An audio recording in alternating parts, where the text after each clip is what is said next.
Alberto Gonçalves, que hoje quer tocar num tema que está a dividir os Estados Unidos. A absolvição de Kyle Rittenhouse, o adolescente norte-americano que foi absolvido depois de matar 2 homens. Um tribunal de júri considera que agiu em legítima defesa. Alberto, boa tarde. O que se te oferece dizer sobre este caso? Olá, Miguel. Apetece-me dizer que a decisão do tribunal é correta e apetece-me, não digo espantar, mas notar a reação da esquerda americana e da esquerda europeia e da esquerda portuguesa dentro da europeia, que ficaram indignadíssimos com o que aconteceu no tribunal e acham que isto demonstra a vergonha do sistema judicial americano, como se o Kyle Rittenhouse fosse a primeira pessoa a ser inocentada numa questão assim. E ele é branco, já há exemplos, têm sido dados por aí, exemplos de negros também foram inocentados em casos não similares, mas em casos de homicídio, que foi considerado legítima defesa. O ponto forte aqui é a legítima defesa.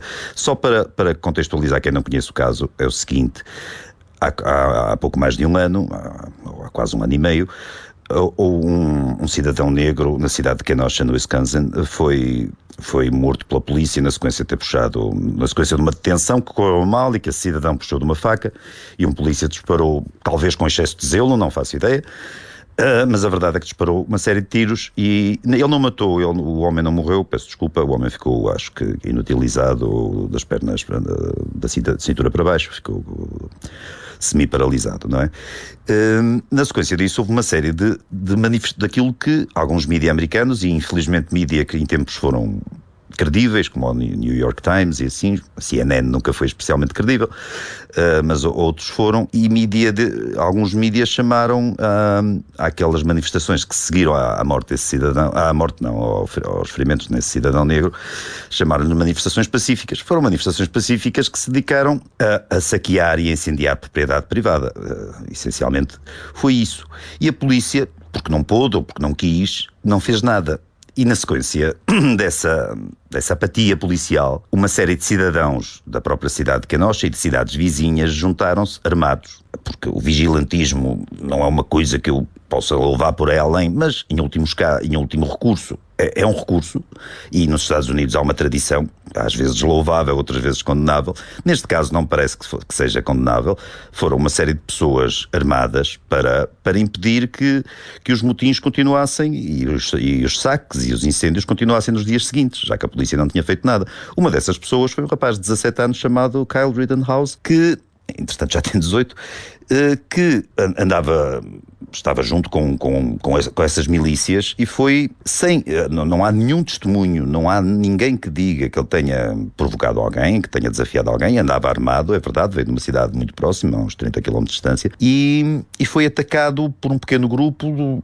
Desse pequeno grupo salientou-se um atacante em particular que atirou uns objetos à cabeça do rapaz e depois tentou tirar-lhe a arma, e vinham outras pessoas a gritar, a dizer para o matar, vamos matar o tipo, vamos não sei o quê, e ele disparou uns tiros e matou esse sujeito.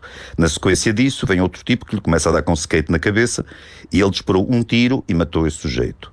Na sequência disso, vem um alegado paramédico com a pistola na mão apontada ao rapaz, ao Kyle Rittenhouse, e ele disparou um tiro e feriu esse sujeito no braço. Esse sujeito depois, obviamente sobreviveu e foi testemunha em tribunal, e o momento do testemunho dele é curioso para se ver como ele ficou, como toda a narrativa dele é desmontada pelo advogado de defesa. Ou seja, o rapaz o protagonista desta história toda acabou há uns dias de ser inocentado em tribunal, porque o tribunal considerou que ele agiu em legítima defesa.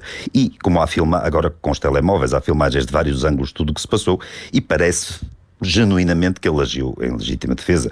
Ele, até esses confrontos diretos em que ele acabou por matar 2 pessoas, ele tinha sido visto a deambular por ali, a apagar um incêndio numa lixeira, uma coisa do género. Não há registro, repito, que ele tenha provocado alguém. Portanto, a legítima defesa impõe-se. Quem não gostou, para a esquerda, ou pessoa, esquerda é um termo vago neste caso, mas pronto, por facilidade talvez por excessos de generalização, fica o termo.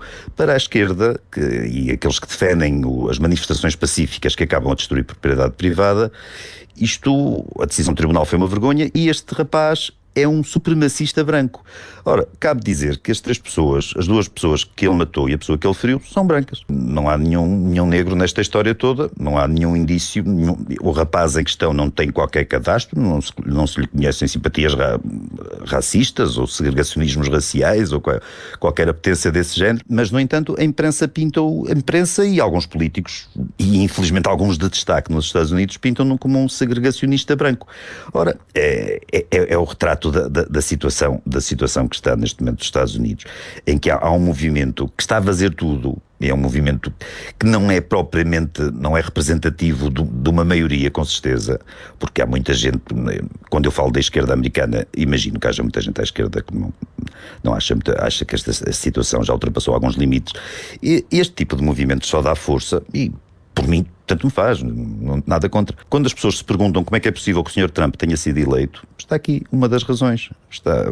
O Sr. Trump foi eleito por pessoas que não querem que multidões de delinquentes e de criminosos possam atacar a sua propriedade e acabar impunes. O Sr. Trump e futuros Trumps ou equivalentes serão eleitos por pessoas que não gostam desta gente e não gostam de um sistema mais ligado aos mídia e algum Washington, algum setor político que tenta legitimar estes movimentos, como sendo movimentos, quando se legitima o Black Lives Matter, que é um movimento absolutamente racista e discriminatório, e quando se quer fazer passar que esse movimento tem uma mensagem humanista ou de igualdade ou contra a discriminação, está-se a fortalecer candidatos que obviamente se opõem a este estado de coisas. Nós na Europa, e nós sobretudo em Portugal, não temos muito hábito de levantar cabelo, como se diz. Embora no meu caso isso não fosse mais difícil. Mas nos Estados Unidos não é assim. E ainda existe na sociedade americana uma força de resistência, de reação, quando as pessoas se sentem pisadas e quando sentem que as suas vidas e o seu bem-estar e o seu ganha-pão está em jogo. Quando as pessoas veem as suas lojas, as suas casas, os seus carros serem destruídos por os delinquentes que se aproveitam de situações políticas criadas por oportunistas, as pessoas não gostam e ao não gostarem juntam-se a estas forças nas quais estava presente este rapaz que o Tribunal inocentou. O Tribunal fez muito bem, não me parece que haja aqui nenhum miscarriage of justice, como eles dizem lá nos Estados Unidos, nenhum erro judicial ou um erro deliberado da justiça. Não acho que haja nada disso. As imagens provam que a legítima defesa é mais ou menos óbvia e ele não provocou ninguém, foi provocado, foi atacado e provavelmente teria sido ou morto ou muito perto disso se não tivesse reagido. Ele reagiu e agora quem não gostou da decisão do tribunal reage também, achando inqualificável que aquilo possa acontecer. Eu não celebro a morte de ninguém, mas não vou lamentar a morte de pessoas que, no caso, ainda por cima, não acho que venha exatamente a propósito, mas isso no tribunal foi falado. A primeira pessoa que atacou o Kyle Rittenhouse tinha acabado de sair de um hospital psiquiátrico e tem passado condenações por violação. A segunda pessoa que ele matou tinha um passado de condenações ou pelo menos de problemas graves com violência familiar. Tentou estrangular o irmão e agrediu uma irmã gravemente e não sei o quê. Portanto, também não estávamos a falar de pessoas. Estes movimentos pacifistas normalmente tendem muito pouco a ser compostos por pessoas pacíficas. É curioso como a violência... E o terceiro, o que o rapaz feriu, o paramédico, tinha uma arma na mão apontada ao Rittenhouse. Portanto, convém que as pessoas comecem a perceber que estes movimentos pacíficos, que são manipulados, alguns aproveitam simplesmente para estar lá no meio e saquear umas lojas e tal, mas de resto são movimentos políticos violentos, orientados por quem sabe orientar, por quem consegue manipular as massas e usá-las para criar este tipo de conflitos. Se a polícia não faz nada, se a lei não faz nada, se a própria política muitas vezes parece recear intrometer-se nisto, é bom que haja cidadãos que o façam, que se defendam. E este rapaz que foi agora absolvido em tribunal é um deles. É um tema que está a dividir os Estados Unidos. A absolvição de Kyle Rittenhouse, o adolescente que matou duas pessoas, considerou o Tribunal de Júri que julgou este caso que Kyle Rittenhouse atuou em legítima defesa.